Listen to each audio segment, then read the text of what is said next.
Now, it was this documentary that claimed, which we know wasn't true. Yeah, check this out. We don't talk about things that are nonsense.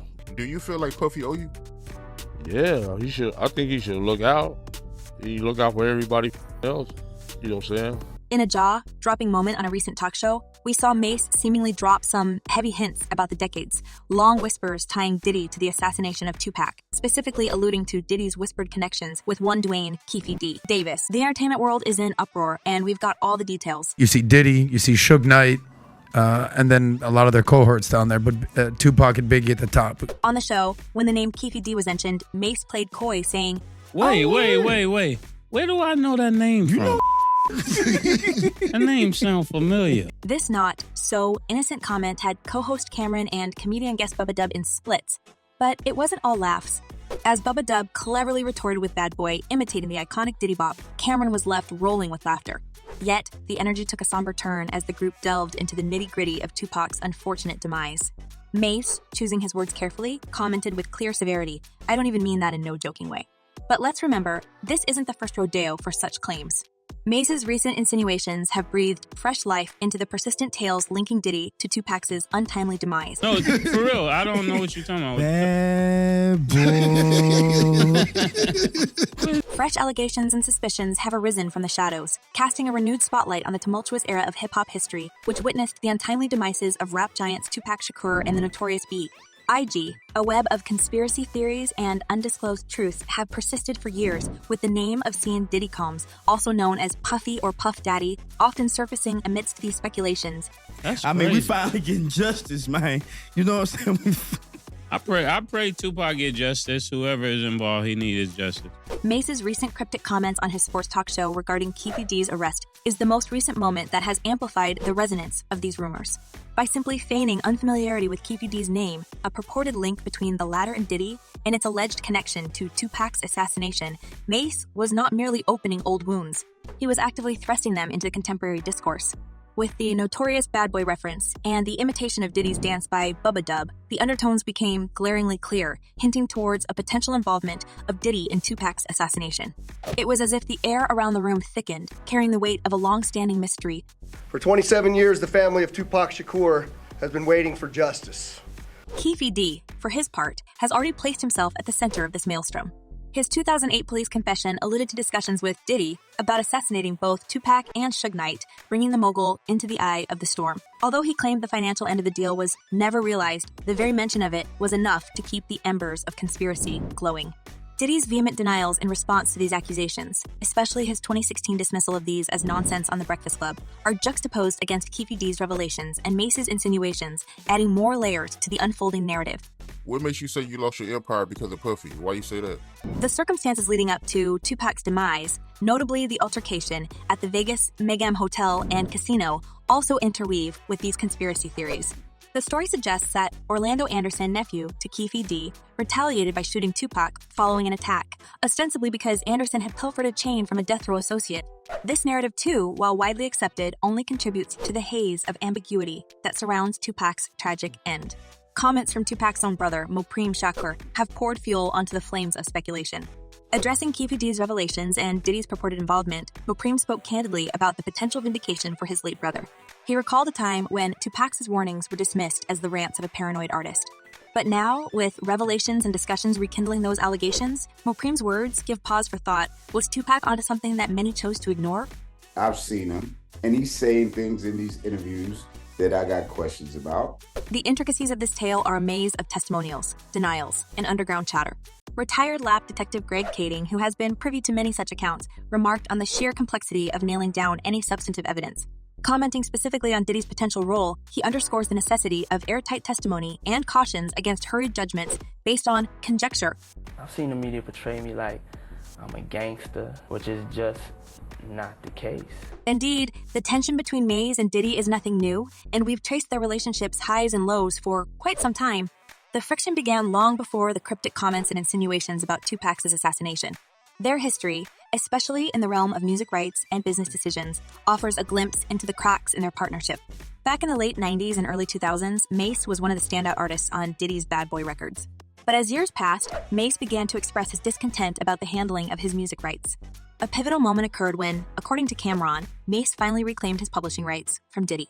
Cameron's Instagram post conveyed a sense of victory for Mase, suggesting that he had just finished the paperwork and was now focusing on getting his music back in order. While Cameron used this opportunity to plug his mixtape, there was a clear undertone of relief for Mase.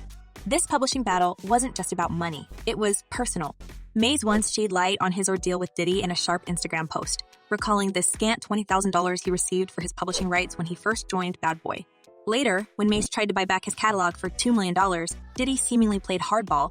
Mase's frustrations were compounded when Diddy took a stand at Clive Davis' pre-Grammy Gala calling for respect for black hip-hop and ragtime artists. To Mase, these words rang hollow. He retorted, "I heard you loud and clear when you said that you are now for the artist," highlighting the irony in Diddy's speech when compared to his own business practices. So he gotta look good going into it, because right now, in the public's eye, he don't look that good, bro. But the feud wasn't limited to these two. When Cameron hinted at a partnership between his sports talk show and Diddy's Revolt empire, Mase took a jocular approach, commenting, "God, please tell Diddy bring the briefcase, because I can't swap this out for publishing." The underlying tension, however, was palpable. As we delve further into this labyrinth, another layer unveils itself. Despite Mase's frustrations, he surprisingly performed at the pre-Grammy gala honoring Diddy. This move perplexed many, but perhaps it was a testament to the complexity of their relationship. Mase's career, after all, skyrocketed during his time with Bad Boy Records, garnering multiple hits and award nominations. As Mopreme Shakur's words remind us, the path to the truth is convoluted. Similarly, the story of Mase and Diddy is not black and white, but resides in the shades of gray. It's a tale of talent, ambition, business acumen, and personal grievances. As the years unfold, perhaps more layers will be revealed and the full picture will come into sharper focus. But for now, we are left with a series of events, quotes, and actions, each adding depth to an already intricate narrative.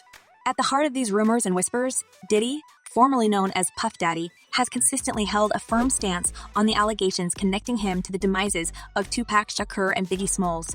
Indeed, the rap mogul has never faltered in asserting his detachment from these grievous events. The release of a controversial book by a retired lab detective had the industry talking. In it, Greg Kading suggested that Diddy commissioned a Crips gang member to take out Tupac during the fierce rivalry between Bad Boy Entertainment and Death Row Records. Yet, when confronted on The Breakfast Club, Diddy's response was assertive and unambiguous. "We don't talk about things that are nonsense," he declared. "We don't even entertain nonsense, my brother, so we're not even going to go there, with all due respect." It's this composure, Diddy's ironclad refusal to become embroiled in scandal, that has often led critics to ponder, does Diddy have anything to hide? Analyzing the events, one can't help but draw a contrast. Suge Knight, the magnate behind Death Row Records, is in prison. Legends Tupac and Biggie are tragically deceased, and various others involved are either incarcerated or have met unfortunate ends. Yet, amidst all this, Diddy remains, not just unscathed, but thriving as a billionaire industry mogul. Yo, man, it's nothing that he's doing honest about this, man. You know, and people want to look at it. Nevertheless, Diddy's resilience shouldn't necessarily be interpreted as a sign of guilt.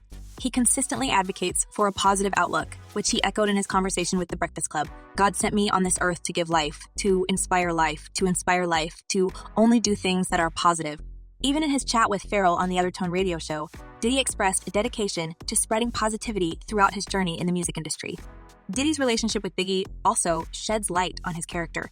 The two shared a deep bond, one that transcended the conventional artist-manager relationship.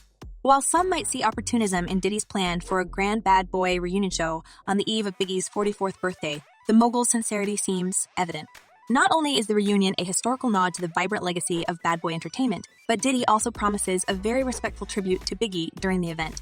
When pondering what Biggie might have achieved were he still alive, Diddy mused, "I think he would have stopped rapping by now and been just really a businessman," highlighting the late rapper's sharp acumen. The foundation of their relationship was built on mutual respect, with Biggie even urging Diddy to let him start his imprint, Undia. The impending reunion, slated for Brooklyn's Barclays Center, underscores not just Diddy's triumphs, but also the indomitable spirit of Bad Boy Entertainment. As Diddy passionately puts it, the event is more than just a concert. It is a moment in hip-hop and right-deep history. This is the tapestry of hits, the essence of New York's vibrant culture, and the culmination of 2 decades of musical brilliance. It's a reflection of a legacy that, while marred by controversies and rivalries, remains rooted in creativity, respect, and resilience. In the end, the labyrinthine corridors of hip-hop history are laden with speculation and contention. But as we navigate its twists and turns, seeking the truth behind every claim, it's essential to differentiate between mere conjecture and irrefutable evidence.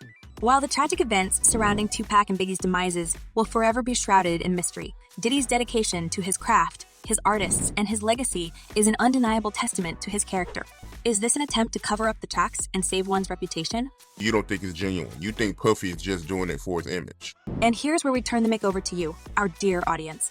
Do you believe Diddy is purely an innocent bystander in the midst of all these accusations? Or is there more to the story than meets the eye?